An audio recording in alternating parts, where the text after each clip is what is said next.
धाकड़ खबर, बेखौफसमा बेबाक अंदाज। धाकड़ खबर में आपका स्वागत है। मैं आपके साथ हूं अकरम रईस खान। रिपब्लिक डे यानी कि गणतंत्र दिवस के मौके पर मंगल के दिन दिल्ली में जो दंगल हुआ, या यूं कहें मंगल के दिन दिल्ली में जो अमंगल हुआ, उसको लेकर देश ही नहीं पूरी दुनिया में तरह तरह की बातें हो रही हैं। यूएनओ भी इस पूरे मामले पर नजर बनाए हुए, यानी कि संयुक्त राष्ट्र से भी इस मामले पर प्रतिक्रिया आ रही है। हमारे पास जो जानकारी है उसके मुताबिक संयुक्त राष्ट्र के जो महासचिव हैं, उनके जो प्रवक्ता हैं, उन्होंने साफ कहा कि अहिंसा और प्रदर्शन के अधिकार पर सरकार रोक नहीं लगा सकती है, यानी कि सीधे सीधे वो किसानों के हक में खड़े हुए दिखाई दे रहे हैं। तो उनके इस बयान को कैसे देखा और समझा जा सकता है और किस परिप्रेक्ष्य में उन्होंने बयान दिया, ये भी काफ़ी महत्वपूर्ण हो जाता है। इसके अलावा दूसरा बड़ा अपडेट ये है कि हमारे यहाँ का मीडिया सुबह से चिल्ला रहा है और बता रहा है कि साहब कल तो लाल किले पे खालिस्तान का झंडा फहरा दिया और अब अमेरिका में भी खालिस्तान का झंडा हाथों में लेकर वहां पे नारेबाजी की जा रही है, भारत विरोधी नारेबाजी की जा रही है। तो वो क्या मामला है, उसे कैसे देखा और समझा जा सकता है,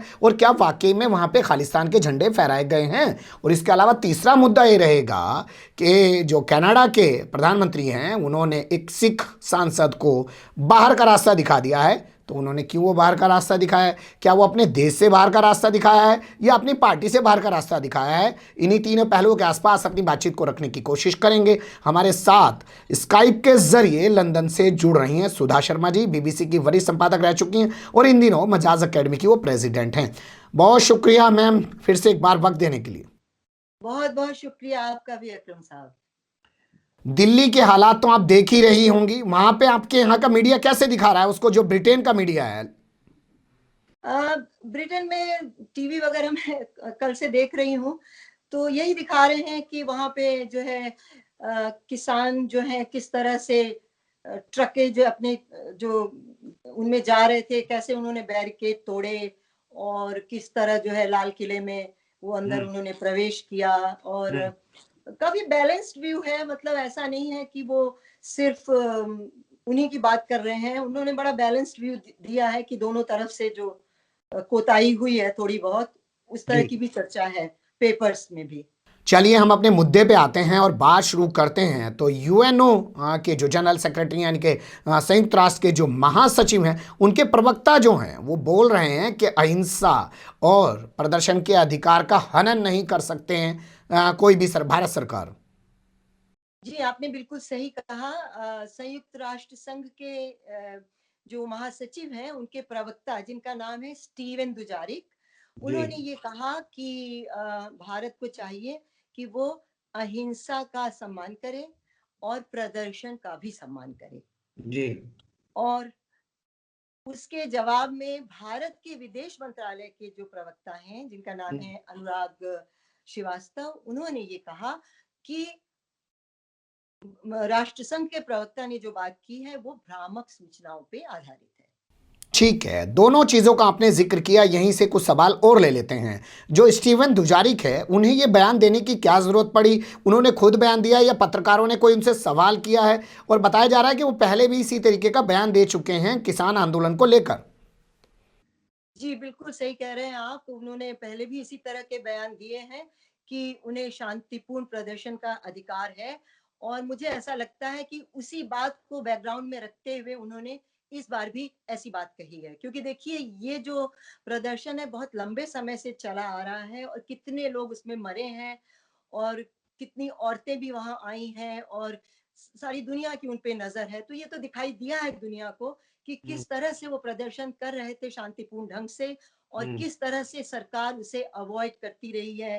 तरह तरह से जो भी किया गया है वो सबकी नजर उस पर है। अखिलेश यादव उत्तर प्रदेश के हमारे यहाँ पे सीएम हुआ करते हैं, वो कहते हैं कि अपमानित भी किया, उपेक्षित भी किया और आरोपित भी किया किसानों को, और उसी के गुस्से में दिल्ली में जो बवाल है वो हुआ है। दिल्ली बवाल के बाद स्टीवन दुजारिक का ये बयान आना और दोबारा उन्हीं बातों को रिपीट करना, क्या आपको ये नहीं दिखता है कि जो भारत की सरकार है उसको लेकर संयुक्त राष्ट्र भी काफ़ी चिंतित है कि वो किसानों के सामने किस तरीके से अड़ी हुई है, उनकी मांगों को नहीं मान रही है? बिल्कुल सही कहा आपने। देखिए, जब आप इतने समय से, इतने लंबे समय से आप कोई एजिटेशन कर रहे हो और सरकार उस पर कोई नजर न डाल रही हो, कोई ध्यान न डाल रही हो, तो गुस्सा भी धीरे धीरे बढ़ता जाता है। और उसके साथ साथ बीच बीच में कभी आपको खालिस्तानी कहा जाए, कभी आपको देश विरोधी कहा जाए, तो गुस्सा धीरे धीरे इतना बढ़ जाता है कि समझ में आता है कि उन्होंने जो किया किसी वजह से किया। तो जाहिर है ये बात जो है सामने उनके रही होगी जब समाजवादी पार्टी के नेता ने ये कहा। तो एक बात अब यहाँ बताइए मुझे कि विदेश मंत्रालय के जो प्रवक्ता हैं अनुराग श्रीवास्तव, अगर वो रिप्लाई में इतना भर कह देते हैं कि आप भ्रामक सूचनाओं के आधार पर इस तरीके की बात कर रहे हैं, तो क्या ऐसे कह देने भर से वो लिपापोती कर सकते हैं तमाम चीज़ों की जो पूरी दुनिया में तस्वीरें गई हैं?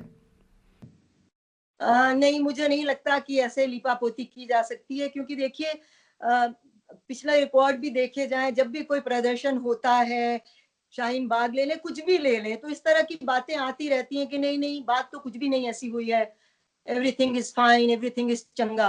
तो ऐसा नहीं होता है। दुनिया जो है अगर आप पे सवाल उठाती है तो जाहिर है किसी बूते पे उठाती है, किसी एविडेंस पे उठाती है, या मानव अधिकारों के लेके सवाल उठाती है, तो भी उनके पास कुछ डेटाज होते हैं जिसके आधार पे उठाती है। तो ऐसे नजरअंदाज नहीं किया जा सकता है मेरा ख्याल।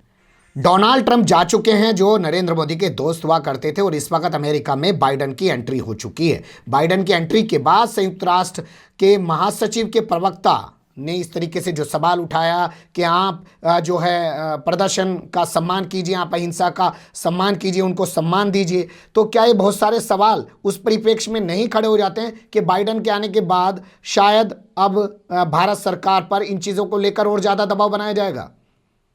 बिल्कुल सही कहा आपने। और देखिए बाइडेन तो अपनी स्थिति स्पष्ट पहले भी कर चुके हैं कि वो मानवाधिकारों को लेके कितने स्पष्ट वक्ता हैं। वो भी कह चुके हैं, उनकी जो कमला हैरिस जो उपराष्ट्रपति हैं, वो भी कई बार कह चुकी हैं इस तरह की बातें। बल्कि उनके चाचा की एक बात याद आ रही है, जब वो उपराष्ट्रपति पद के लिए खड़ी हुई थी तो उन्होंने कहा था कि इस पे खुश आप हो रहे हैं कि वो भारतीय मूल की हैं, लेकिन ये मत भूलिए कि वो इंडिया जो कुछ करता जाएगा उस पे वो सवाल नहीं खड़े करेंगे।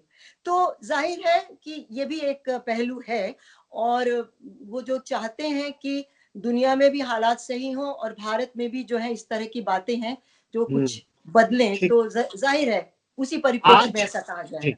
आज एक प्रोटेस्ट हुआ है अमेरिका में, जिसको लेकर हमारे यहाँ का मीडिया सुबह से खूब गला फाड़ रहा है। भोंपू मीडिया और उसके खासकर वो दलाल चाटुकार दंगाई वाले पत्रकार जो हैं वो ज़्यादा शोर मचा रहे हैं और कह रहे हैं कि साहब देखो, कल तो यहाँ लाल किले पे जो है खालिस्तान का झंडा फहरा ही दिया था। हालांकि वो खालिस्तान का झंडा नहीं है, वो निशान साहिब है, जो सिखों का एक धार्मिक झंडा होता है। अब कह रहा है कि अमेरिका में भी उसी झंडे को लेकर, यानी कि खालिस्तानियों के झंडे को लेकर प्रदर्शन किया गया है भारत के खिलाफ। आपके पास क्या जानकारी है? मैंने उसकी कुछ तस्वीरें देखी थी और इसके बारे में थोड़ा पढ़ा भी। मुझे नहीं लगता कि वो खालिस्तानी झंडा था। मुझे ऐसा लगा कि वो रिलीजियस झंडे थे उनके, और उन्होंने किसान आंदोलन की ही बात की। ये भी कहा जा रहा है कि वो पहले जो थे खालिस्तान की बात कर चुके हैं, लेकिन इसमें कितनी सच्चाई है कितना झूठ है ये सब समझना जो है बड़ा मुश्किल होता है एक झटके में। तो मुझे लगता है कुछ ऐसे तत्व होते हैं जो ऐसी बातों को बढ़ावा देते हैं। मुझे ऐसा लगता है कि उन्होंने ये बात सिर्फ किसान आंदोलन को मद्देनजर रखते हुए ही की। जी, आप सही कह रही हैं कि दिल्ली में जो कल कुछ घटा उसे लेकर दुनिया भर के देशों में प्रोटेस्ट हो रहा है, तो उसी सिलसिले में शायद अमेरिका में भी एक प्रोटेस्ट हुआ, जिसे हमारे यहाँ का मीडिया खालिस्तानियों का प्रोटेस्ट बताने में लगा हुआ है। हालांकि काम ही उसका ही है। खैर, अब चलते हैं आपको लेके कनाडा। कनाडा में जस्टिन ट्रूडो ने एक सिख सांसद को बाहर का रास्ता दिखा दिया है। क्यों बाहर का रास्ता दिखाया है और क्यों ये कार्रवाई की है, क्या जानकारी है आपके पास? जी, ये सिख सांसद है, इनका नाम है रमेश संघा। और इन्होंने वहां की उन्हीं की पार्टी के जो प्राइम मिनिस्टर हैं, जो वहां के प्राइम मिनिस्टर हैं, उन्हीं के एक सांसद है नवदीप बैंस। तो उनके बारे में ये कहा कि वो बहुत ही खालिस्तान का समर्थन करते हैं और हमारी पार्टी में जो है ऐसे लोग अब आ गए हैं जो खालिस्तान का समर्थन करते हैं, तो इन्हें जो है निकाल देना चाहिए। तो इस पर जो है उनको अच्छा नहीं लगा जो प्राइम मिनिस्टर हैं, और उन्होंने उनको उस पार्टी से निकाल दिया। तो सांसद का कोई रिएक्शन आया हो उसके बाद जो पार्टी से निकाल दिए गए हैं, कुछ ऐसी जानकारी हो आपके पास में? जस्टिन ट्रूडो हैं, उनको अच्छा नहीं लगा और उन्होंने जाहिर है इसलिए उन्हें निकाला कि देखिए जो कनाडा है, अगर दुनिया के टॉप 10 ह्यूमन राइट्स कंट्रीज को देखा जाए तो जी उसमें कनाडा भी आता है। जी। कनाडा जो है ह्यूमन राइट्स की बहुत इज्जत करता है, और हम्म। अगर वो किसी का साथ देता है, अगर कभी सिखों का साथ देता है या किसानों का साथ देता है या मुसलमानों का साथ देता है, तो वो ह्यूमन राइट्स के सिलसिले में ही बात करता है। वो ऐसे कभी बात नहीं करेंगे कि आप जो है कश्मीर में आपने जो है उसका कश्मीर को आपने राज्य का दर्जा क्यों हटा दिया, ये आपको पर्सनल मामले में नहीं पढ़ते हैं, तो जाहिर है ठीक। उन्हें अच्छा नहीं लगा।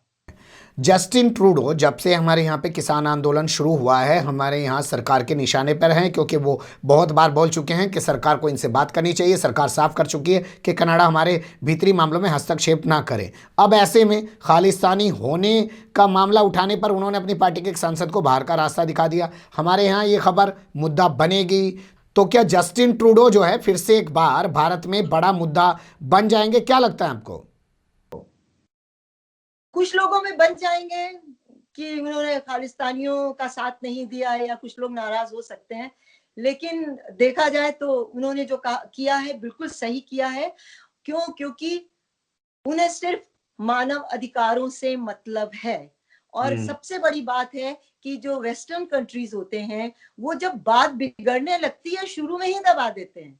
अगर उस बात को नहीं दबाते तो फिर ये मामला चलता जाता, और वो कोई मामूली आदमी नहीं है, वहां के प्राइम मिनिस्टर है, वो नजर रखते हैं। वो नहीं चाहेंगे कि ऐसे तत्व इंडिया के मसले यहाँ भी फैलें, फिर यहाँ भी ऐसे ग्रुप बिला वजह बढ़ते जाएं। तो ऐसा कुछ नहीं है, बात कुछ लोग करेंगे फिर दब जाएगी बात। बड़ी बात आपने कही है कि वेस्टर्न में इन चीज़ों को हवा नहीं दी जाती है। मान लीजिए आज तो एक सिख सांसद बोल रहे हैं कि हाँ फला शख्स जो है वो खालिस्तानी है, और बाद में पता चला इस पर रोक ना लगाई गई। तो धीरे धीरे जैसे भारत में है, किसी को भी कुछ भी बता दीजिए और वहाँ पे भी ऐसे ही विवाद शुरू हो जाएंगे। लेकिन बड़ा सवाल ये भी पैदा होता है कि क्या वाकई में निष्पक्ष कार्रवाई की है जस्टिन ट्रूडो ने, या सच में उन्होंने किसी खालिस्तानी का समर्थन कर दिया और अपनी पार्टी के एक सांसद पर कार्रवाई कर दी है? बहुत सारे सवाल हैं, उनको लेकर फिर से आपके सामने हाजिर होने की कोशिश करेंगे। बने रहिएगा धाकड़ खबर के साथ। फिर ऐसे ही किसी सुलगते हुए या उलझते मुद्दे लेकर हम आपके सामने होंगे हाजिर। फिलहाल अभी हमें दें इजाजत।